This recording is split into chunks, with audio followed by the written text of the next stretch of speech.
Christmas. It's a time of year full of different emotions: jolly, cheer, togetherness, love, sadness, stress. You can reminisce on the past year with family and loved ones. There's gifts, goodies, but my favorite part, movies. Every year, each family cracks open their favorite Christmas movies and watches them, relives them yet again. To me, the film that catches the Christmas spirit in all of its glory is Home Alone 2. The first film was good, but the 1992 sequel is so great, it fills me with the indomitable Christmas spirit.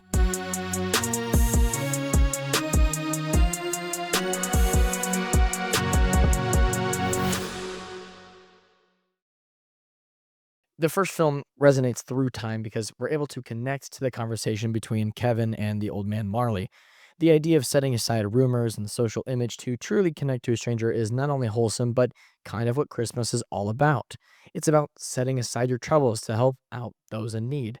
And I think the first film did great, but Kevin being out of his element in the Big Apple is prime real estate for him to break out of that comfort zone. When he first meets the pigeon lady, he's terrified. At surface level, it seems like a regress in his character arc. He judges her on her appearance, but shortly after, I mean, very shortly after, he apologizes. And after connecting with her over an orchestra, he realizes she's just a human in need of love like everyone else. I don't see this as a regressing character because a lady with hundreds of pigeons would be terrifying. He did the brave thing and tried to look past her facade. I also love his words of advice to her. If you aren't going to use your heart, then what's the difference if it gets broken? Got nothing to lose. Your heart might still be broken, but it isn't gone. If it was gone, you wouldn't be this nice. I just love that Kevin sees the good in everything, which is honestly why he's able to survive in NYC for so long. This reflected back later when Mrs. McAllister was talking to some cops towards the end of the film. Oh, but not Kevin. No, Kevin is so much stronger and braver than I am. No, I know Kevin's fine. I'm sure he is. Interestingly enough, learning to listen to others is one of the two good deeds Kevin does in the first film, the other being locking up Harry and Marv. But that's where the second film shines.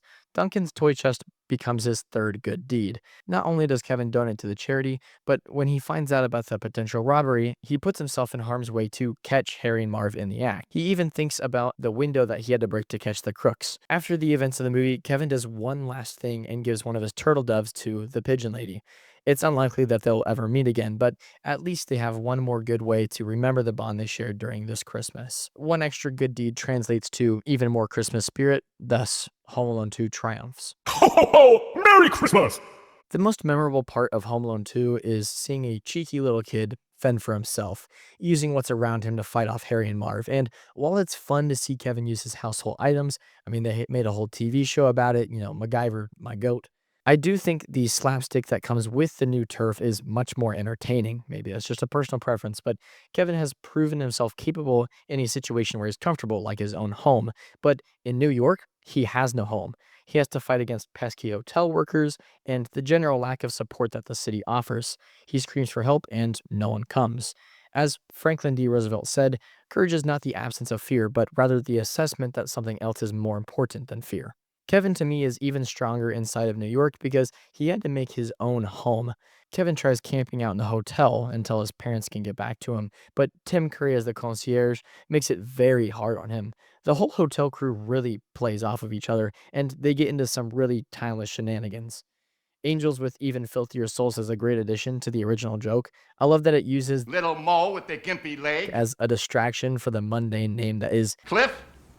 And this subversion is what creates the interesting scenario that is a group begging on their knees saying, I love you. there's plenty of little moments that make the hotel crew stand out, and that's one of the reasons why I return to this film each year. I also love that this time around, Harry and Marv genuinely just, die gruesomely over and over again.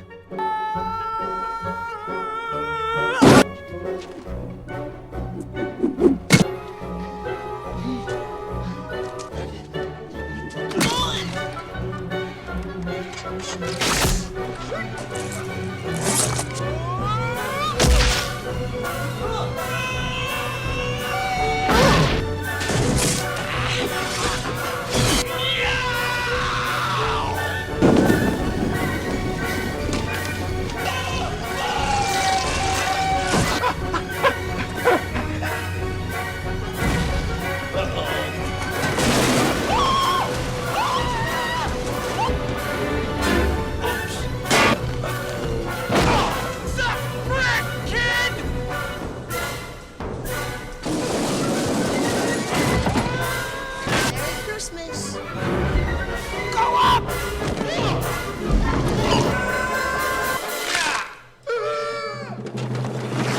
Wow.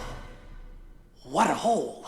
Now, some people prefer the first film, which, you know, I don't prefer the first, but I do understand that opinion. What I don't understand is that people do not like this movie at all for a variety of different reasons. The first complaint is that he's not home alone, which, true, yes. It feels technically wrong that Kevin is home alone and not home alone. But besides the recurring characters, there are also tons of recurring themes. I think the sequel more than earns the title Home Alone. It feels like a Home Alone movie. The flip side of the argument is that the film is a stale copy of the first. Now, this I understand for all the ones that come after the second one, third, fourth, fifth, however many there are, I don't care. They all feel stale and lifeless, but Lost in New York was the logical, most interesting way to push the narrative forward. As explained earlier, I think this trip to the big city is what toughened up Kevin just a little bit more. We're able to explore some more themes that we wouldn't be able to explore by having him in a house home alone yet again. I also saw someone complain about there being a significant lack of family themes, which is mostly untrue. Kevin getting lost actually makes a lot of sense considering what happened the year before. Kevin makes it to the airport this time, and they don't have to fight tooth and nail to find him because he was lucky enough to have a credit card on him. I don't think family had to be the main focus because the film chose to focus on other things that either Kevin or his peers hadn't learned yet. The final complaint is that he just happened to run into Harry and Marv. This one is valid. It's a huge city, and the robbers just happen to look back and see their nemesis like multiple times. The filmmakers did put in the work to pull it off. Harry and Marv chased Kevin down for revenge, but it still would have been cool to get some new villains, maybe even some new ones that are just as iconic as Harry and Marv. That would have been pretty interesting. In general, with this film, there are a lot of coincidences, and you have to suspend your disbelief a lot. But the movie is funny enough and narratively strong in other areas, it doesn't really affect the quality for me. I still enjoy this film despite it feeling a little coincidental at times. Ho ho ho! Merry Christmas!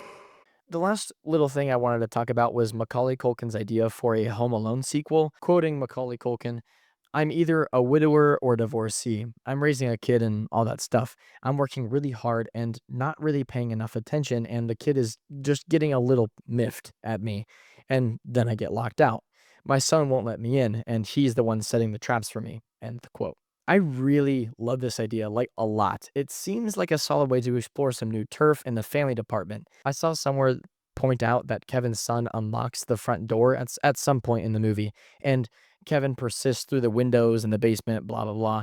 I just love the idea that the front door is a translation for the relationship. You have to be upfront with people. I think in general, this pitch keeps the formula from getting stale. There's a new antagonist in the form of Kevin. It's not just Harry and Marv or some, goon trying to, attack Kevin. It would definitely keep things fresh because either the son and Kevin are hurting each other with the traps, or Kevin is just really going to be going through it, like, getting his head hidden with multiple bricks. I think it's great that this pitch has gotten as much traction as it has because maybe it will pop up in the future. And maybe now that he's older, Macaulay will get better treatment and payment on the set.